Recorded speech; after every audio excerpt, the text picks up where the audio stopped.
Another big story we're following tonight, that rush hour train collision north of L.A. last Friday. The death toll is now at least 25 as investigators inspect track signals. They're also looking at cell phone records after claims by two teenage train enthusiasts that they had been text messaging the engineer at the time of the collision. Meanwhile, federal safety officials warn this kind of accident could well happen again. NBC's Tom Costello has more. 3 days after a commuter train engineer allegedly ran a red signal causing the worst rail disaster in a dozen years, construction crews were preparing the tracks for a return of LA's commuters, as some of the surviving passengers expressed outrage. This should have never happened in a million years. In broad daylight, should a commuter train be able to run into a freight train head on. Federal investigators agree. For 30 years, the NTSB has pushed for a system called positive train control.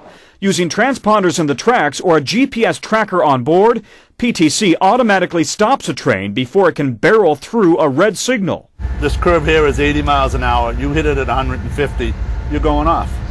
Positive train control is already in use along 240 miles of the Northeast Corridor where Amtrak's high-speed Acela trains run. A similar system also going up in Alaska, but not in the rest of the country and not in California, where 25 people are now dead. What's it going to take? How many more accidents are we going to have to see like this that could have been prevented if this technology were in place? Federal rail authorities say if Congress ordered it, a national system could be rolled out in 5 years. That would cost billions of dollars.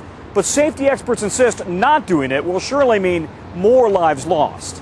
And the industry and the regulators and Congress are going to have to look again at how high a price do we pay before we get it. I'm mad as hell. And I hope our community is mad as hell. These were our people. And we let this reckless system kill them. The question, says the NTSB, is one of will and wallet and lives saved. Tom Costello, NBC News, Los Angeles.